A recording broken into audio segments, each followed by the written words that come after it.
Hello everyone, my name is Cameron. Welcome back to the channel, and today we're doing the WWE Clash of Champions 2020 Gold review, otherwise known as Clash of Champions Gold Rush, because every single fucking pay-per-view this year needs to have some sort of stupid fucking gimmicky type name on the back of it.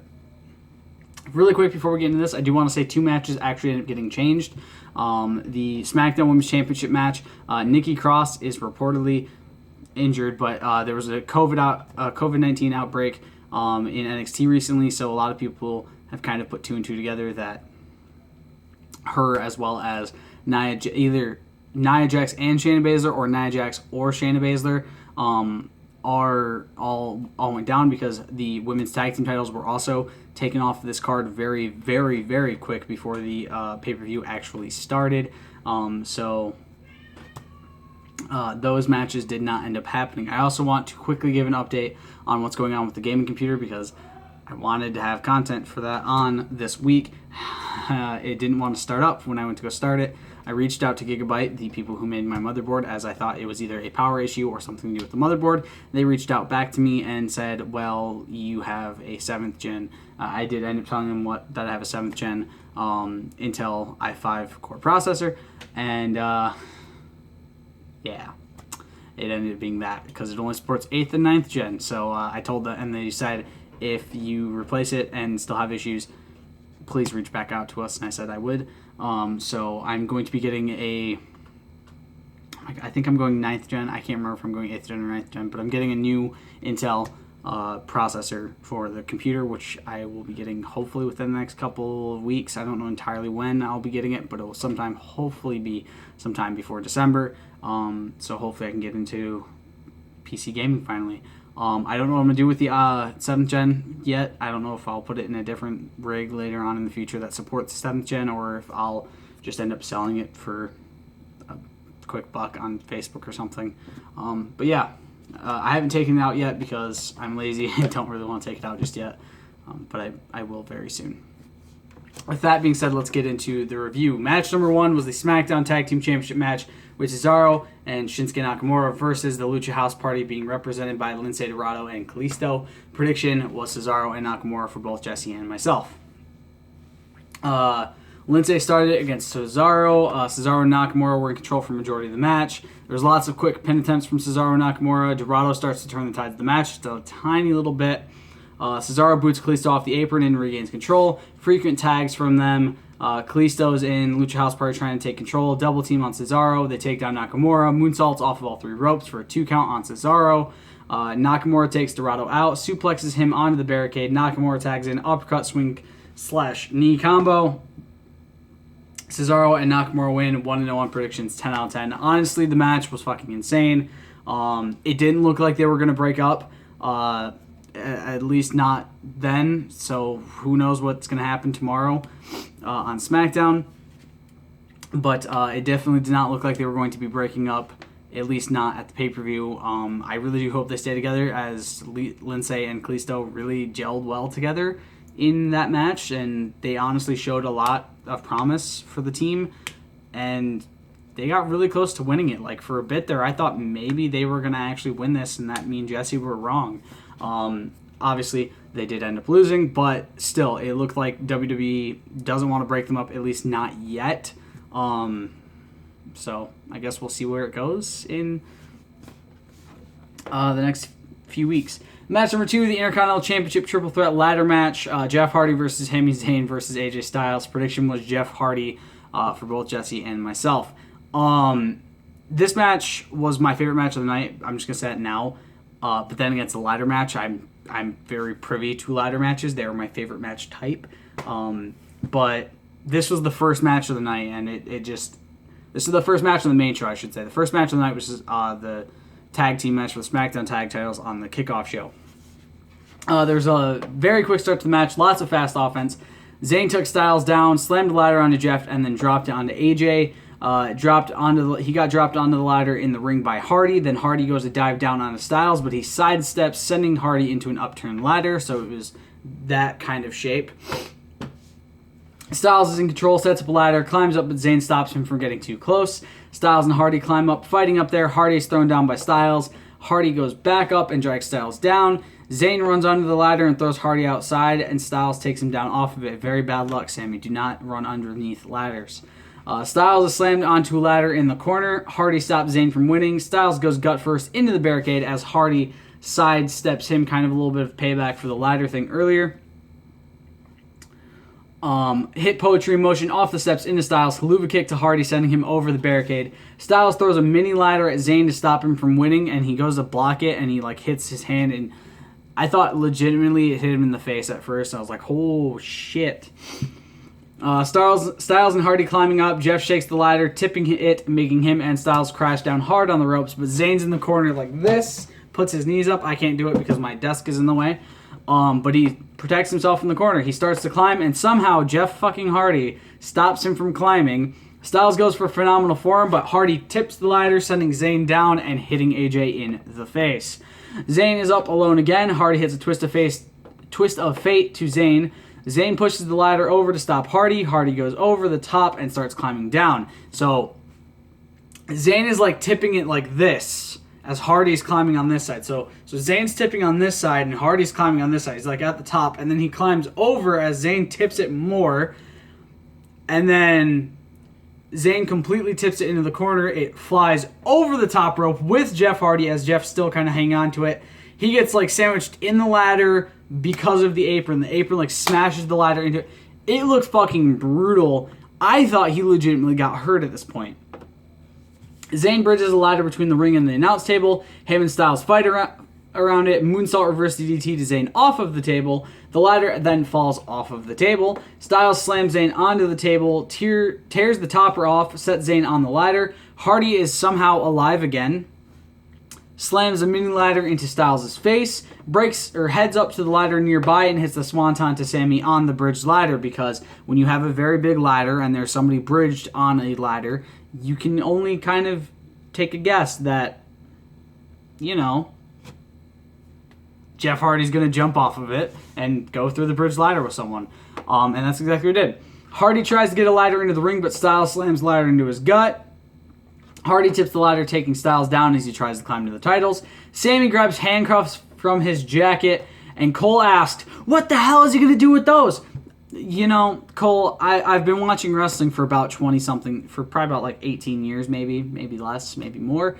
I'm only 22, but I've been watching wrestling for a long time, is what I'm trying to say here. Normally when people pull handcuffs out, they fucking handcuff someone to something. What the fuck do you think he's going to do with those? Bake a fucking cake? Sometimes Michael Cole isn't stupid. Sometimes he's passable on commentary, and then sometimes he says things like that. I don't know what to say about Michael Cole anymore. That was the dumbest fucking line I heard from him. I think that was the dumbest line I heard from him the entire night Sunday. Then he goes to Jeff's stretched ear, clips one of the handcuffs through that, and then wraps it around a ladder and clips it on. So Jeff has a ladder clipped to his fucking face pretty much, which he actually walks around with. It's fucking hilarious. Hardy can't move. He's handcuffed to a ladder through his ear. Zayn tries to handcuff Styles to the rope. Styles hits a suplex, and somehow in that commotion during the suplex, Zayn handcuffed himself to AJ Styles. So no one can win the match at this point.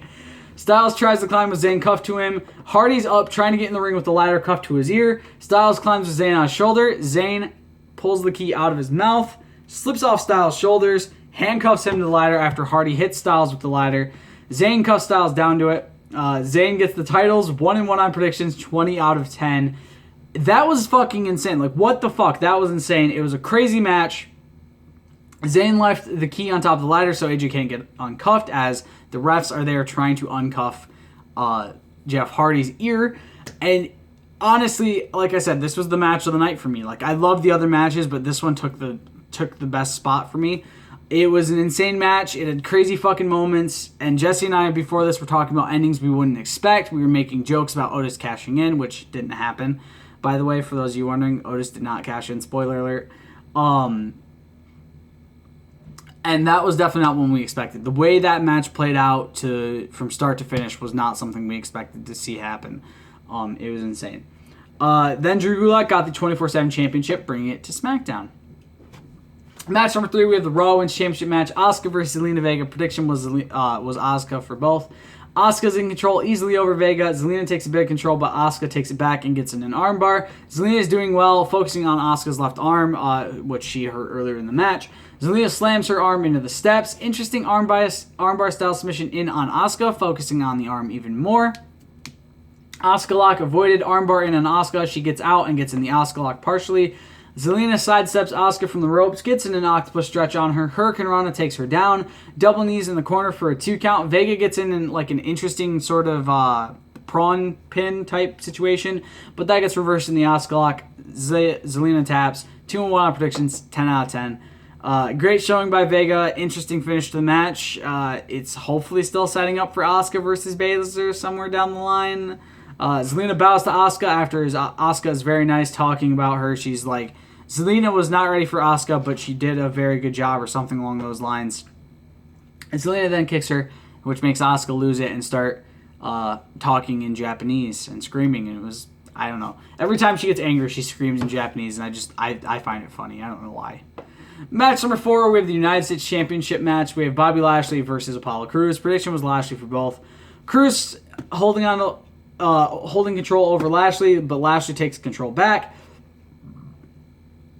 Lots of big power moves by Lashley. MVP taunting a lot. Crews shoves Lashley face first into the ring post. Still in the match after Lashley's in control. Moonsault after slamming him down for a 2 count. Lashley hits a superplex for a 2 count. Dominator's avoided. Standing shooting star press. Frog splash for a 2 count. Big slam to Apollo. Hurt Lock is locked in, which they changed the name of it from the full Lashley to the Hurt Lock, which I like a lot better. Hurt Lock sounds so much better. Lashley wins 3-1 on predictions, 7 out of 10. There's not really much I can say on this one. It was obvious where the match would go. You could have done without the match, honestly, and given Lashley a different opponent. I would have been fine with that, giving Lashley a different opponent, but having this match, it just feels like we're rehashing the same stuff. Like, even on Raw this past Monday, they had the Hurt Business versus Apollo, Ricochet, and Mustafa Ali, which Mustafa Ali ended up pinning, I think, Shelton Benjamin to get the win, which was really, really cool to see. But again, it's like we've seen this match how many times now? It's getting kind of old and repetitive. Zelina even refaced Asuka for the title on Raw, which, again, getting kind of repetitive in my opinion. They need to start pushing it to where they're moving on to somebody newer faster, is I think the best way to put it. They even had Mandy Rose and Dana Brooke tag team, and they won a match over Lana and Natalya, which is a match I could have done without on Raw this week. The whole thing was the champions need to be stripped because they didn't defend them. Nia and Shayna need to be stripped because they didn't defend the championships. And it's like, and Lana and Natalya trying to say that they deserve the championship should just be given to them, and Lana saying if it wasn't for her and Natty, the women's tag titles wouldn't exist. Natty, I understand with that, but Lana, you were a manager for most of your career. The fuck you talking about? Like, don't even start trying to say that you're the reason those exist. Natty has a claim to that. Yes, Natty was around when WWE wasn't the best with women superstars. Now they're a lot better, and I think Natty definitely has had a part in bringing actual, like, wrestling to the women's division. However, Lana, nah, I don't think you have any claim to that. You're a piss poor excuse for a wrestler, if I'm being honest. Just personally, the way I feel about Lana, I don't like her character. I think this whole thing with Natty is kind of bleh, and personally speaking, I don't want to see them get a title shot down the line. I really don't. I think they're just throwing women together for tag teams now. Like, I mean, the only thing I can really kind of see similar with Mandy and Dana that would make them fit as a tag team is that they both used to do women's bodybuilding, but that's it. Mandy's decent in the ring. Dana, meh. So, I don't know. Match number 5, the Raw Tag Team Championship match. The Street Profits versus Andrade and Angel Garza. Prediction was Street Profits for both.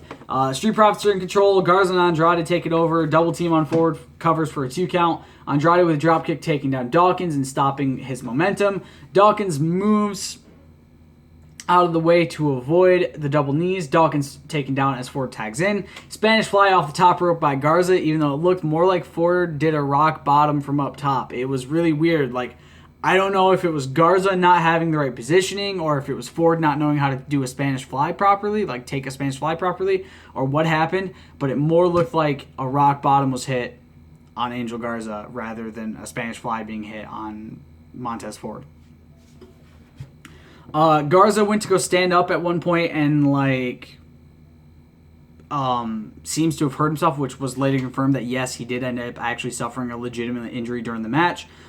He sat in the ring really weird, just not moving, he had his left leg up and left his right leg on the ground holding himself up. It was really weird. He rolled out, was being checked on. It looked kind of like he fucked his leg up in some way, or maybe his groin or something.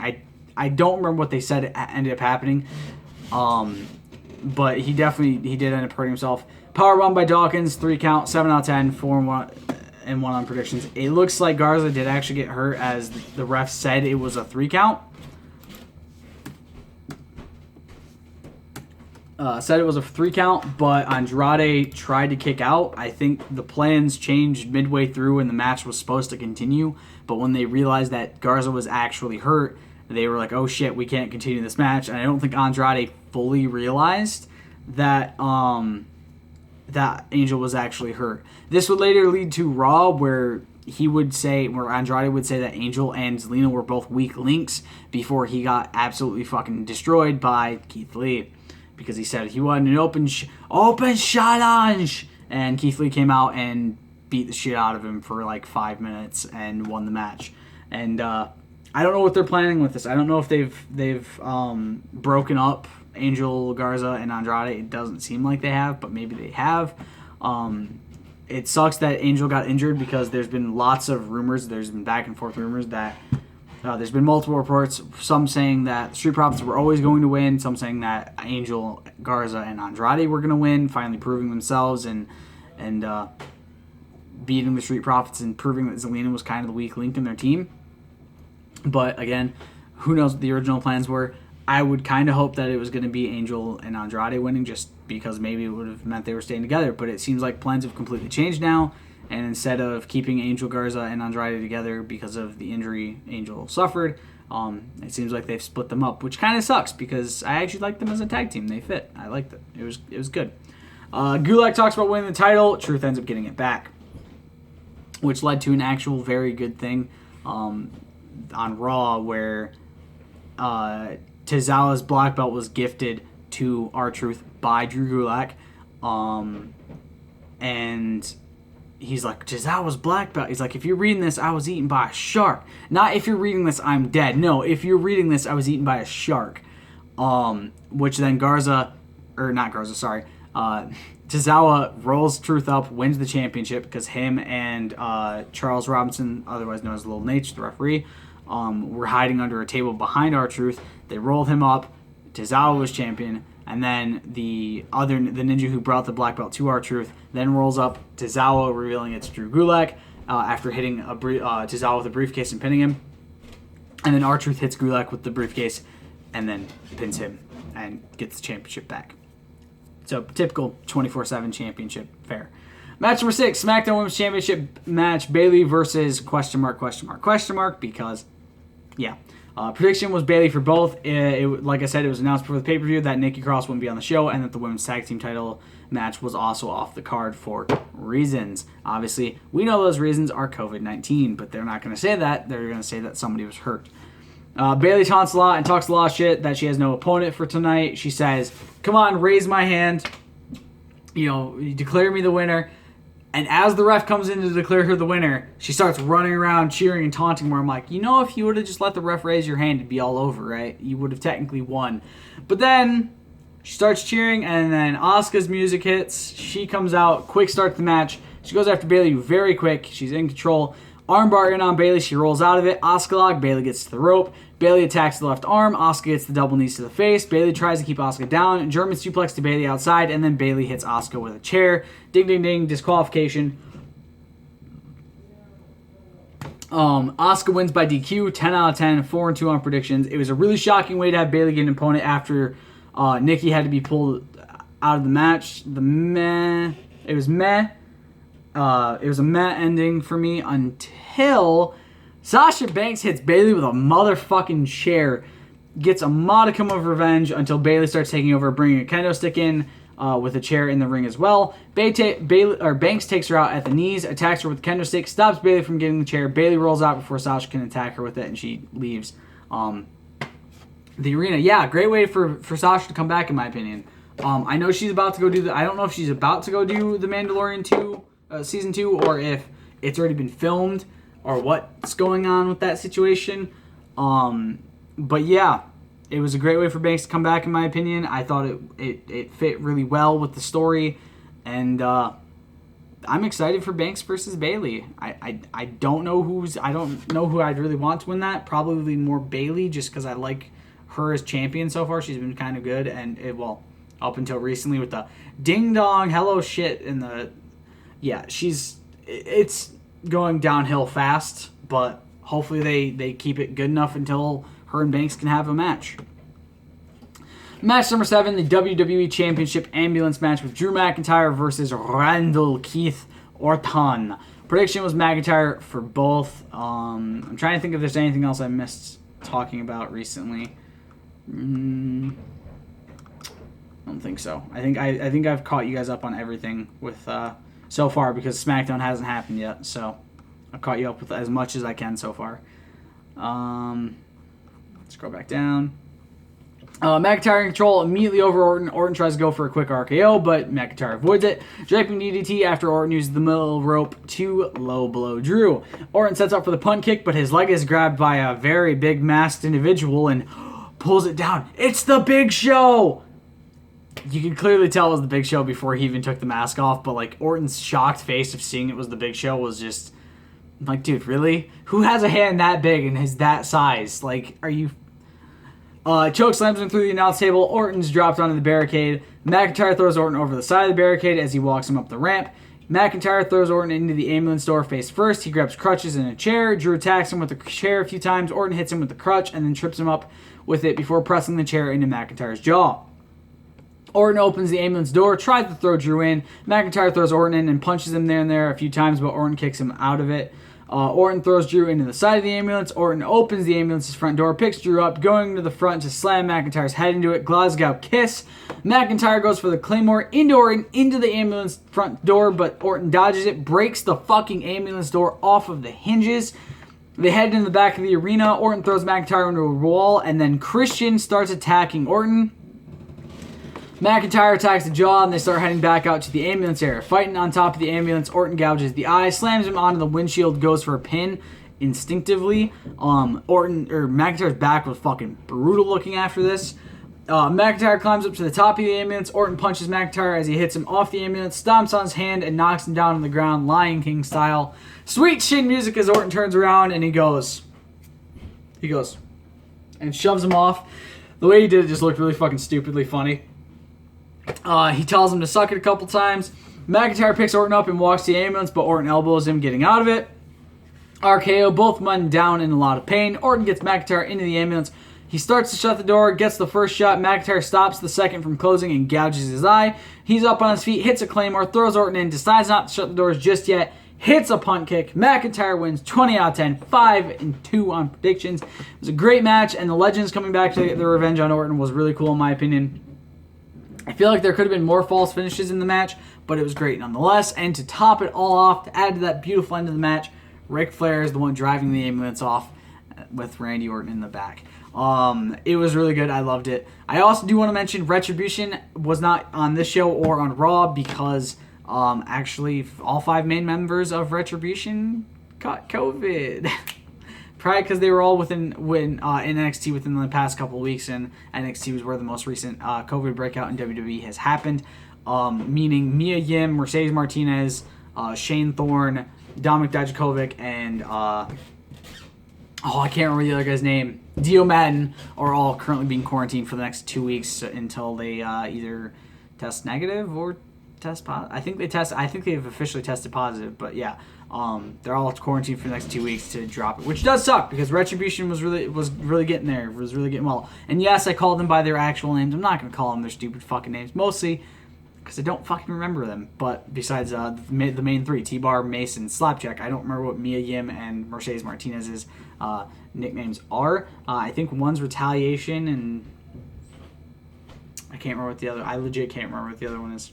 I think one of them is Retaliation. I just don't remember which one. But yes, they're all off. There was a little bit of a teaser during the Hurt Business match, but obviously nothing ended up happening. There was also no Raw Underground this week, which has a lot of people thinking it might be scrapped, which it probably is. That's what they get for ruining Dabba-Kato. He was fucking awesome. You shouldn't have had him be squashed by Braun in 5 fucking minutes. Or in 5 seconds, whatever. It was stupid. I think Dabba-Kato should have stayed undefeated, come up to the actual main Raw roster, and gone for a title while being undefeated in Raw Underground. But no, Braun Strowman's Vince's fucking butt buddy.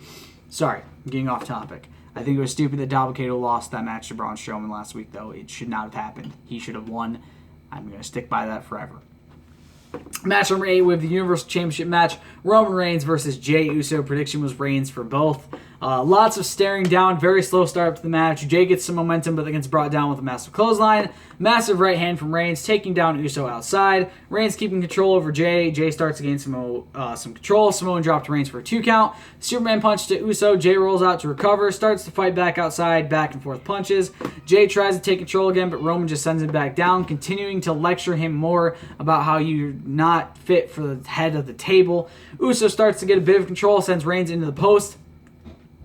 Suicide dive by Jey, throws Reigns back in. Enziguri, another suicide dive. He heads up top, crossbody for a 2 count, super kick for a 2 count. Jey heads back up top, jumps over Roman, and Roman takes him down with a motherfucking Rough Rider, otherwise known as Zack Ryder's or Matt Cardona's finisher from back when he was in WWE. I think it's still actually his finisher now that I think about it. Who actually is done with AEW. He only had a short-term contract and is currently a free agent in wrestling. I hope to see him back in AEW. I love him. He's one of my favorite superstars. So I'm excited to see him back in wrestling in general, whether it be in AEW or somewhere else.